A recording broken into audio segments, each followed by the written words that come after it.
Hi everyone, I'm Sloan from SloanBella.com and I'm back with my second channeled video on the Watts family murders. Now I'm talking about Chris Watts, who's in jail basically for the rest of his life, consecutively according to the court on Earth, the law of Earth.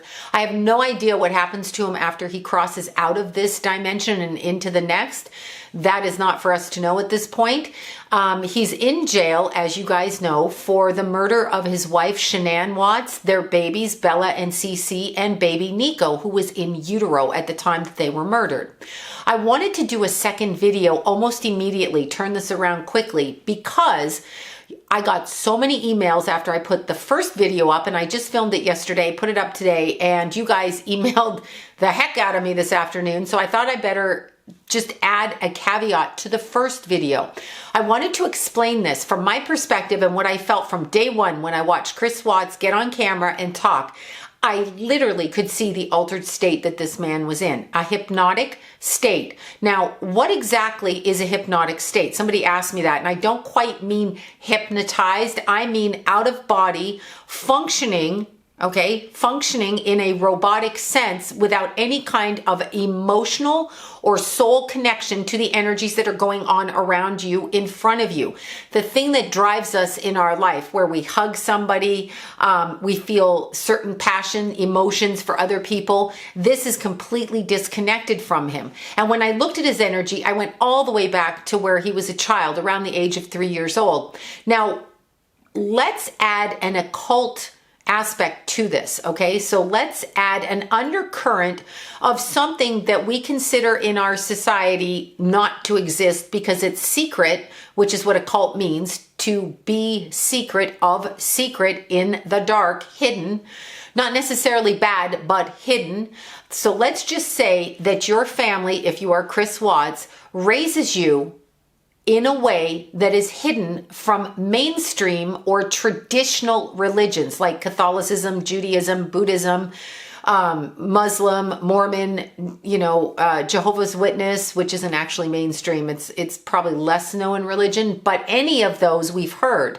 Now, this religion or this occult exercise that this family partaked in, and I want you to understand that evil can't really enter a body or a house, because the body is a house, okay? We have a physical vessel and we have an etheric or spiritual vessel, but evil cannot enter into you without an open door. Now, if you are of God, your temple is kept in shape towards the God energy or source energy. You really don't have to worry about it. You can be played with, and you can be fucked with, and you can be pushed in directions that are extreme or could seem horrific, and you can be pushed to a breaking point, but you cannot be controlled because you have not opened that door.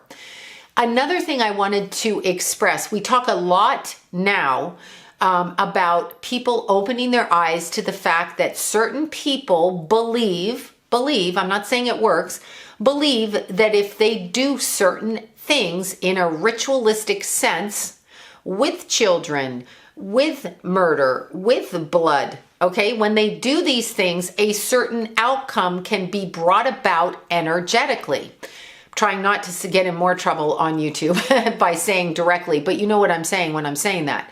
So if there are families that are generational, just like if you were born into your family and your family's Catholic, you automatically are going to do what you learn in your family. Your mom and dad, you're little, you're a toddler, you're 3, you're 5, you're 6. You haven't even formed your own belief systems. You don't even have your own moral compass. You don't know at this point. I mean, you're little, so you don't really know, but that which is taught to you, which is ingrained in your family circumstance, your family, your community, your educational circumstances. So let's say you have a family that's hidden in the corner, occult, secret, hidden, believes in certain things, ritual, that they don't show other people or bring about in a public sense. And let's say as a child, you are somewhat indoctrinated into this belief system without even recognizing it. And let's say it involves some kind of energy transposing or exchange from your energy to somebody else's and back and forth.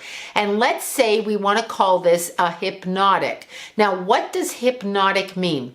I don't necessarily mean hypnotize. I mean hypnotic in the sense that you step out of the physical vessel, your physical body, and the physical body is moving, kind of like a remote control car, okay? So the body is moving. You have opened up the doorway, the door to your body, okay? Your house, your physical being, to allow other energies to come in. In a sense, if you wanted to look at it in a very logical or mundane way, mundane of this world way, you could say something along the lines of depression would be an energy that's transposing itself over your natural vitality. So depression would be one of those that you would open the door for, whether it be biochemically, whether it be due to circumstantial things, but the door would be open. And once the depression gets in there, the behavior changes. And we all know this. I mean, we've seen depressed people. Okay, so let's look at it from the occult or from the perspective of people who practice in rituals that involve children, that involve cult-like extremes. And let's call these people energy vampires. Everybody talks about energy vampires. Everybody says, oh my God, that person drains my energy. You've heard it. We've all heard it. So let's say there's an energy exchange, okay, that goes on in this family of Chris Watts. He's a young child and he doesn't know any different. Now let's say, and I'm going to add another weird combination to this. Let's say you get a dog and you train the dog to do whatever the dog is going to do. You clap your hands and the dog does something. It gets up on its little back feet and it goes like this real cute. So you give the dog a bone. So it knows that when you go like this, it gets up on its hind legs, you give it a bone, it gets a treat. Let's say you were able to use rituals, okay, rituals of energy that involved extreme joy and extreme pain on children, and the children would respond like that when it was done around them, and they would have no idea what they were doing. Let's talk about the dissociation of Chris Watts. Let's talk about how he allowed himself, okay, because even if you're raised in a family like this, even if you're raised in a Catholic family where they shove it down your throat and you can't stand it, at a certain point in your life, you're like, whoa, stop, back it up, I believe something different. That's called maturing and going into adulthood. Now, Chris Watts was an adult for sure. He was a father and a husband. So he knew that he could take a different approach to his thinking, his belief system. However, when you add the occult practice and the hypnotic aspects of it, okay, so there are ways, when you hear people say, I'm trying to explain this without actually just saying it, but when you hear people say they are running and they're in the zone, and so they can see nothing, but they're just in the zone, being in a trance-like state, you're in the zone of sorts, but you have no idea what's going on beneath the zone. You are in the zone. So you have a focus. Your focus is right here, but not down here or up here. It's strictly your focus. Chris Watts was like this. He was triggered by somebody around him who knew darn well what they needed to have happen in order to do a mass ritual. I'm going to say it again. That's actually energetically what I believe. Now, some of you emailed me, and I don't know much about this. I do know a lot about crystals, but I don't know much about what you're talking about with the crystals. But I believe you said the girlfriend put crystals under one of the baby's beds. I think it was Bella's bed. Somebody emailed me that. Okay, here's what I want to say. I climb rocks all the time. Rocks, crystals, gems are just that. However, crystals can be used.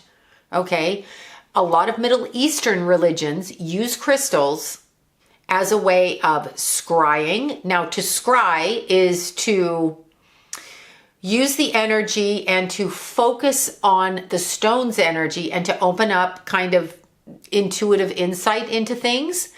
But let's just say in some of these religions, a lot of Middle Eastern actually, you can take the essence of a rock, a crystal, an inanimate object, and you can transpose energy into it.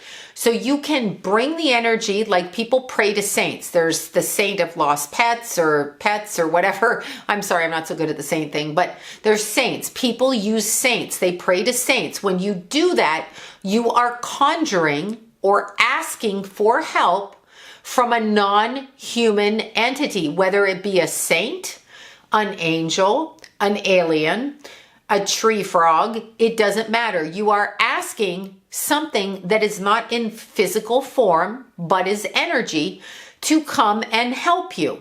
The same goes for what they're saying with this crystal. I believe, now, when I use crystals, I use them for energy. So I use them to calm kids. Like my kids, I used to put tourmaline under their bed and stuff like that. Jason especially, he was hyperwired as a kid. Selenite for them to have good dreams. Keith used to love to put different citrine, selenite, lapis under his pillow and tell me what kind of dreams he had after he put them under his pillow. He was a kid that liked that. There's no harm in that. That's like saying, here's a pretty rose petal, put it under your bed, and maybe you'll have like special love dreams. There's no harm in that. What they're talking about is the transposing of energy and hiding it in an inanimate object, a form of sigil magic. So putting the intention into the energy of the crystal, using the crystal in whatever form, in the bed, under the bed, on the dresser, you know, in the bathroom, wherever you're putting it, using it and applying your intention into the crystal, releasing it through ritual, and then having it happen in that sense. Now, Chris made his mistake. Okay, he cannot help how he was raised. He cannot help anything that he was taught in his childhood because he was a child. But when you let a woman in who seduces you, or ladies, if you let a man in who seduces you, whatever it is, male, female, and you are the married person, it doesn't matter, whichever. When you let them into your life and you let them in, you are seeing their projection of how they want you to see them. So I don't know if you guys remember this, but there used to be a cartoon, I can't even think of what it was, and there was this really pretty girl on the cartoon. She was really pretty, nice shape, pretty eyelashes, nails, hair, and when she would get off stage, off would come the eyelashes, off would come the wig, and she was all droopy and saggy. It is a projection, and it's used in spirit attachment sex magic. So you are given a person who steps in front of you and looks like your Mrs. or Mr. Right, which is what happened to Chris, and they will open themselves up to agree to give you what you want. So let's say you want a large family, you want, you know, weird kinky sex, you have an idea of having weird kinky sex and then having a family, whatever it is. They will present themselves by projecting your own thoughts onto yourself through them. So it's not anything they want. They show up as basically, I'm going to use the word barnacle again, a barnacle, a sea barnacle with no personality. Well, maybe the little barnacles do have personalities, but no objective other than to catch a ride on somebody else's energy, or in the barnacle's case, on the back of a boat. So this woman, Nikki, the mistress, okay, she actually showed up in Christopher Watts' life with an intention. She was sent to him, and I can't get this out of my head. She is like, she is in spirit form, a very unattractive kind of energy who took a physical expression that was agreeable to the person she's targeting, which is Chris. Now, this is going on all undercurrent. This is nothing that a shrink's going to talk about. This is nothing that the family's going to talk about. This is nothing that anybody's going to talk about because it's metaphysical. It's in the spiritual realm. This was going on in a spiritual sense. When you were raised in a family that partakes in ritual, let's say like Luciferian family, okay? Nicole Kidman, Luciferian family, you are used to conjuring up energies, whether they be whatever, happy, non-happy. Because again, saints, all saints, demons, devils, pets, I don't care what it is that you're conjuring, pet gods, however you want to word that you're conjuring with intention out of the physical body are just that. They are entities, and you don't know what you are calling in to help you. They are deities. They can be alien. They can be of God, such as angels. They can be demonic, the other end of God. They can be anything in between with any kind of mindset. However, when souls are bound, and I know I'm going off on like wild tangents here, but when souls are bound, in other words, when there is an intention for Christopher Watts to perform a ritual ceremony without his knowledge in a hypnotic state, such as what he did, they have to cajole the human being out of the physical. That's where Nikki comes in, the mistress. She comes in with all of her, whatever it is he found attractive about her, okay, whatever that is. She comes in and she opens up her body sexually. Sexually is a straight up portal. That's why sex addicts carry around a lot of nasty ass energy with them. Sex addicts, porn addicts, people who allow people in and out of their bodies like a freeway. It's not good. Just think about that, like a freeway. Do you have people coming in and out of your front door like that, like Grand Central Station?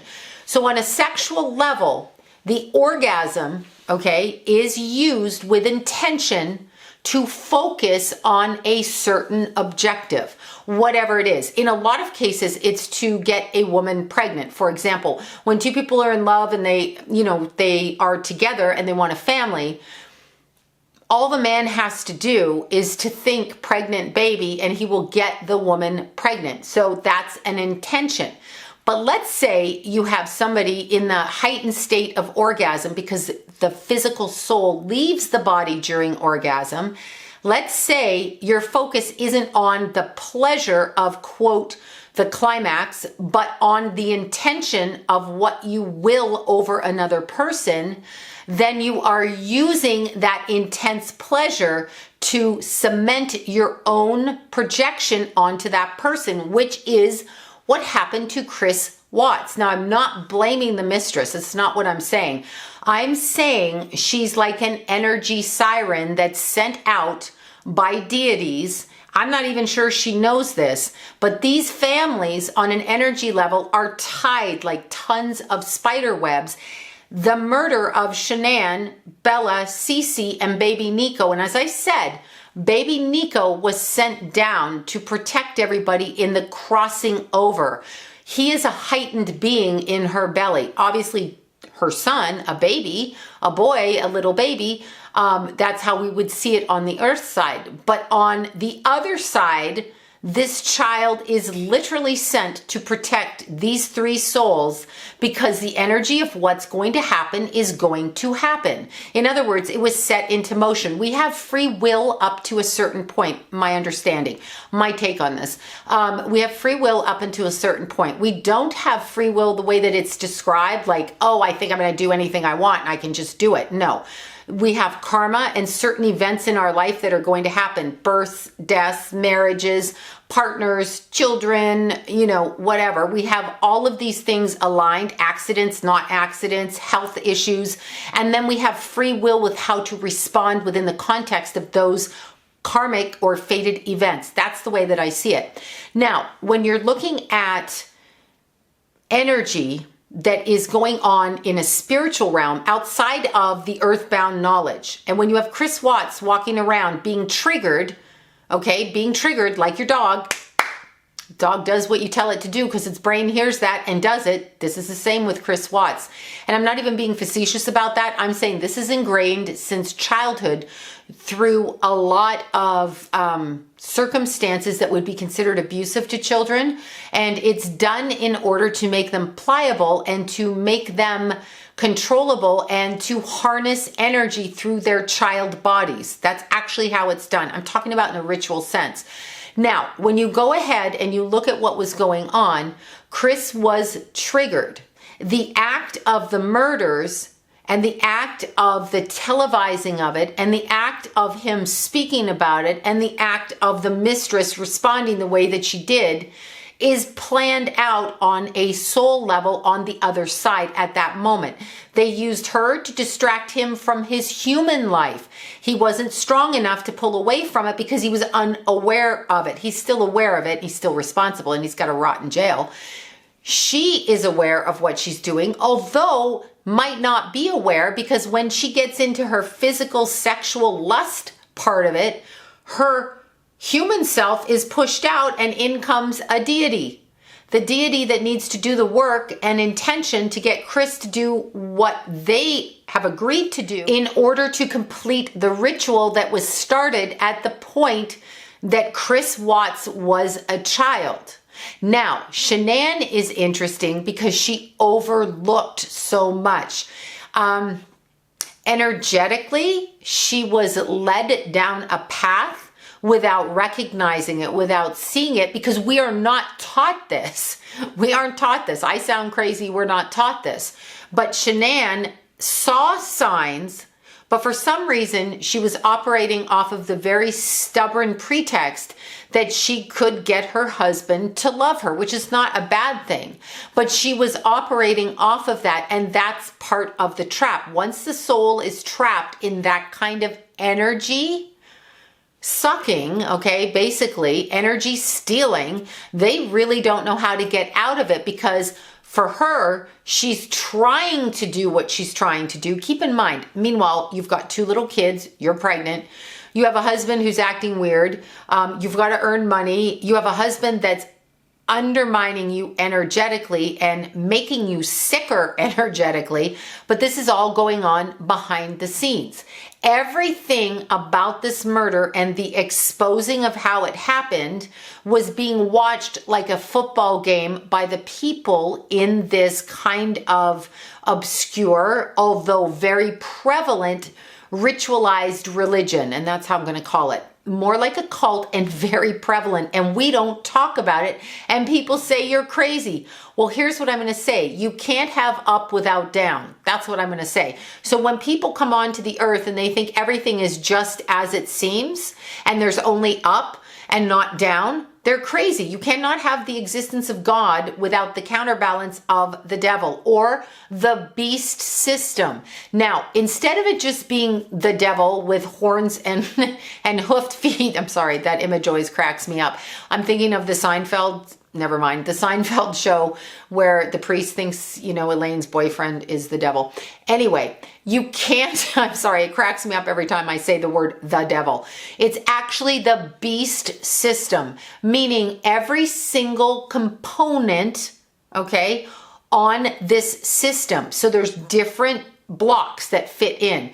There's low level negative energy, and then there's powerful negative energy, but all of it combined is an energetic beast system, and that's what they're talking about with that. So there's many people, in order to get that kind of power, there are people in all positions of life, whether it be, you know, some guy at the pool hall who's a hustler, some kid in high school that's robbing and, you know, stealing stuff, somebody who works as an accountant, somebody who works as a doctor, a politician, a governor, a monarch, you know, somebody who's in the public eye, you know, a huge banking corporation. These are all parts, if they are engaged in this, of the beast system.